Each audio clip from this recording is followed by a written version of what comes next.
Of all the foods that are harmful to health, perhaps the very worst of all is cheese. New at 6, a surprising health alert tonight. Quite surprising. A group of doctors says something most of us keep in our refrigerator regularly may actually lead to breast cancer. And the story is almost unbelievable considering how many people enjoy dairy products. But this is disturbing health news, especially for all of the cheese lovers out there.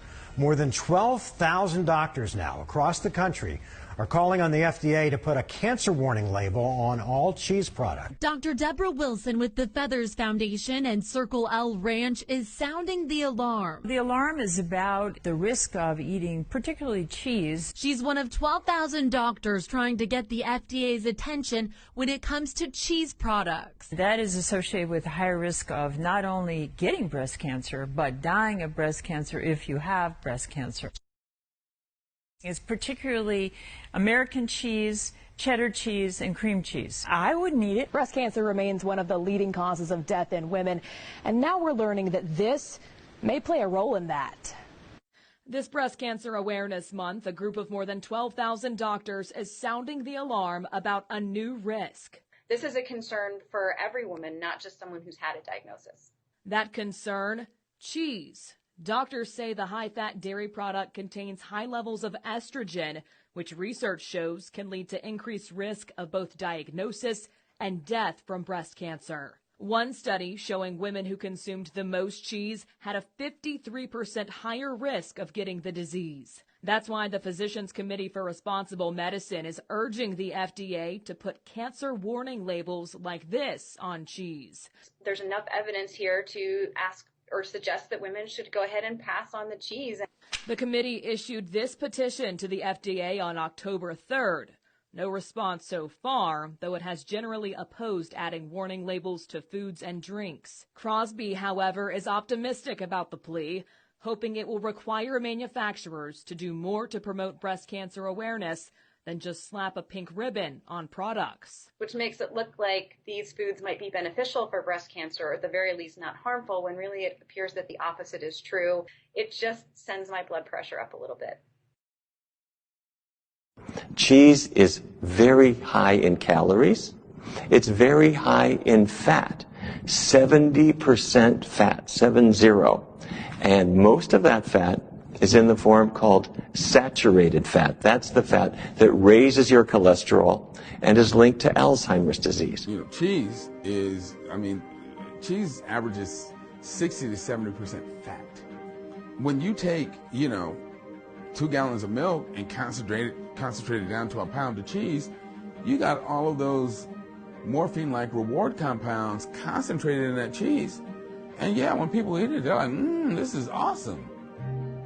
It's a perversion of what nature intended, and it's making people eat this artery-clogging, disease-causing stuff. When an adult human ingests something that starts to make our cells want to try and grow, our cells really can't grow. But what they can do is become tumors.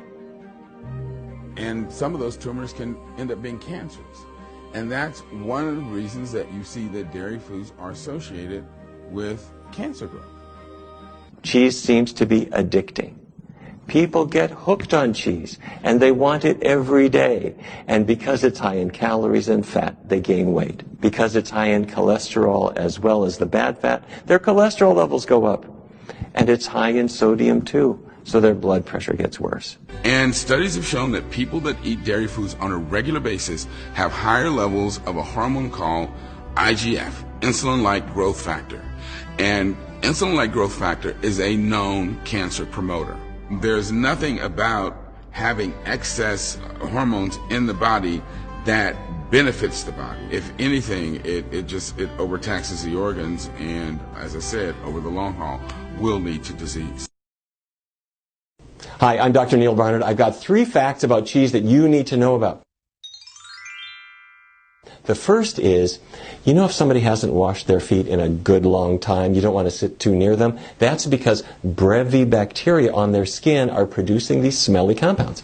Well, those very same bacteria are used to produce Munster and Limburger and other stinky cheeses. Brevibacteria, stinky feet, stinky cheese. Second thing, bacteria in your digestive tract make something called butyric acid.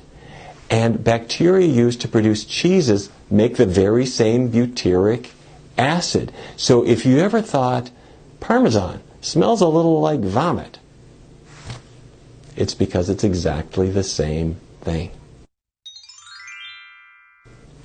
Fact number 3. If you got on a plane and went to Sardinia, off the coast of Italy, there's a cheese called pecorino, and local aficionados allow flies to lay their eggs in the pecorino, and it starts, as the maggots hatch, they start to digest the cheese, creating this massive glop called casu marzu, and the maggots can actually jump. So you spread it very quickly on some flatbread, and you put a card under your nose as you shove the casu marzu into your mouth, hoping not to get struck by a leaping maggot. Pretty, isn't it? The dietary guidelines need to be changed so that the dairy recommendation is removed entirely. As I said, dairy is not a food, it's a material. And, you can choose to do it, but you don't have to. And because of the health consequences, you shouldn't. So if you're thinking about which foods should I break free from, number 1 on the list ought to be cheese.